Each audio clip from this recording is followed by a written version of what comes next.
میں پہلا سوال آپ کی خدمت میں رکھ دیتا ہوں۔ ہم لوگ بچپن سے سنتے ہیں سیدنا آدم علیہ السلام کے بارے میں کہ آدم علیہ السلام پہلے انسان تھے، اللہ تعالیٰ نے ان کو تخلیق کیا، پھر ان میں روح پھونکی۔ ایک مکالمہ بھی ہمیں سنایا جاتا ہے فرشتوں اور شیطان اور سیدنا آدم کا۔ پھر قرآن مجید کو پڑھتے ہیں، لوگوں سے سنتے ہیں تو مختلف باتیں سامنے آتی ہیں کہ زمین کے پیٹ سے ان کو پیدا کیا گیا۔ یہ آدم علیہ السلام کون ہیں؟ ان سے پہلے دنیا میں کیا ہو رہا تھا؟ ان کی تخلیق کیسے ہوئی؟ اور پھر اس کے بعد ان کو دنیا میں جو بھیجا تو اس بھیجنے کا کیا مقصد تھا؟ اور یہ جو پوری کی پوری داستان سیدنا آدم کو ہمیں سنائی جاتی ہے مختلف مذہبی روایات میں، اس میں کیا چیز پیش نظر ہے اللہ تعالیٰ کی جو اس داستان سے ہم سیکھیں، سمجھیں، بطور مسلمان اس سے اخذ کریں؟ پہلا سوال مجھ سے اس نوعیت کا کیا گیا ہے کہ وہ ایک لیکچر کا موضوع بن جائے گا، لیکن یہ ملاقات کی نشست ہے تو میں بہت مختصر طریقے پر چند حقائق سے آپ کو متعارف کرا دیتا ہوں۔ اللہ تعالیٰ نے قرآن مجید میں یہ بتایا ہے کہ انسان دو چیزوں کا مجموعہ ہے، ایک اس کا حیوانی وجود ہے، یہ بالکل اسی طرح ہے جس طرح دوسرے حیوانات کا وجود ہے۔ یہ حیوانی وجود ایک قالب ہے، اس کو آپ سادہ لفظوں میں جسم کہہ سکتے ہیں، لیکن یہ زندہ ہستی اسی زمین سے پیدا کی گئی۔ اور قرآن نے یہ بات بھی واضح کر دی ہے کہ سمندروں کے کنارے جو دلدل سی بن جاتی ہے وہاں سے ابتدا ہوئی اور پھر کئی صدیوں کے مراحل سے گزرنے کے بعد وہ حیوانی وجود پایہ تکمیل کو پہنچا۔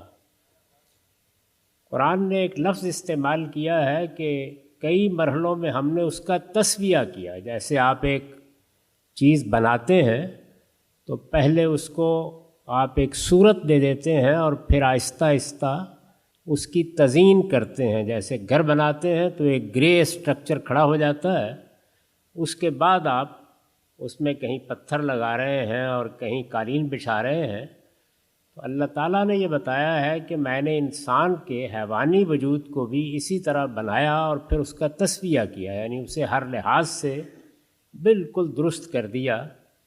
جب وہ اس مرحلے تک پہنچ گیا تو پھر سورہ سجدہ میں یہ فرمایا ہے کہ آسمان سے اس کی شخصیت اس کے اندر الہام کی۔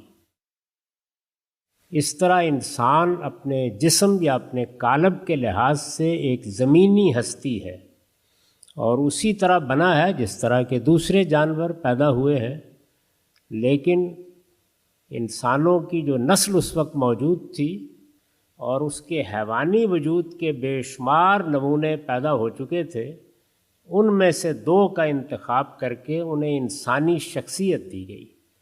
تو انہی کو قرآن مجید نے آدم و حوا کی حیثیت سے متعارف کرایا ہے۔ حوا کا نام تو قرآن میں نہیں آیا، لیکن ان کی شخصیت کا تعارف قرآن نے کرا دیا ہے۔ تو یہ آدم و حوا ہیں جن کو پہلی مرتبہ انسانی شخصیت دی گئی اور اللہ تعالیٰ نے ان کو پیغمبری کے منصب پر فائز کیا۔ آدم علیہ السلام کو نہ صرف یہ کہ انسانی شرف حاصل ہوا، بلکہ اللہ تعالیٰ نے اپنی وحی ان پر نازل کی اور انہیں پیغمبر بنایا۔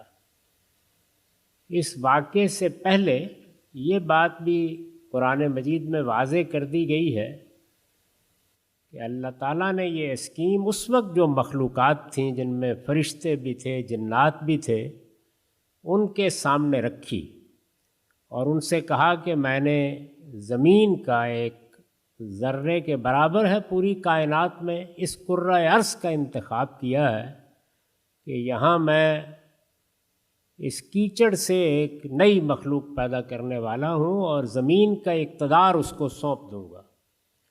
اس پر فرشتوں نے سوال کیا کہ جب آپ اختیار بھی دیں گے، اقتدار بھی دے دیں گے، زمین کی بادشاہی بھی اس کے سپرد کر دیں گے تو وہ بڑا فساد برپا کرے گا۔ تو اس کے جواب میں اللہ تعالیٰ نے یہ بات واضح کی کہ میری اسکیم یہ ہے کہ میں ایک اٹرنل دنیا بنانا چاہتا ہوں، ابدی دنیا۔ اس دنیا کے لیے مجھے لوگوں کا انتخاب کرنا ہے کہ اس انتخاب کے لیے میں پہلے ان کا امتحان کروں گا، اور اس وقت یہ زمین کے اوپر امتحان کے لیے بھیجے جائیں گے، یہ پیدا ہوں گے، یہ یہاں سے رخصت ہوں گے، پھر میں ان کو اٹھاؤں گا اور اٹھا کر ان کا حساب لوں گا، اور پھر جو اس حساب میں کامیاب ہوگا اس کو اپنی جنت میں آباد کروں گا جہاں موت کا خاتمہ ہو جائے گا، اور یہ ہمیشہ ہمیشہ کے لیے اس میں رہیں گے۔ تو اس مقصد کے لیے انسان کو بنایا گیا کہ وہ خدا کی ابدی دنیا میں آباد ہو، وہ ایٹرنل لائف اس کو دی جائے، اور اس دنیا میں وہ اس لیے بھیجا گیا کہ وہ پاکیزگی کا امتحان دے۔ یہ سارا امتحان کیا ہے؟ پیوریفیکیشن کا۔ انسان کے اندر خیر بھی ہے، شر بھی ہے، اس کے اندر نیکی اور بدی کا شعور ہے، اس میں اس کو زیادہ سے زیادہ پاکیزہ ہو کر دنیا سے رخصت ہونا ہے۔ تو جو اس پاکیزگی میں جتنا بڑا مقام پائے گا، جتنی زیادہ ترقی کرے گا، اس کے لحاظ سے جنت میں اس کے لیے مراتب ہیں۔ اس اسکیم کو سامنے رکھ کر انسان کو اس دنیا میں بھیجا گیا ہے۔ تو یہ میں نے مختصر طریقے پر وہ داستان آپ کے سامنے رکھ دی ہے، چونکہ یہ ملاقات اور سوالوں کی نشست ہے، اس وجہ سے زیادہ تفصیل نہیں کی جا سکتی۔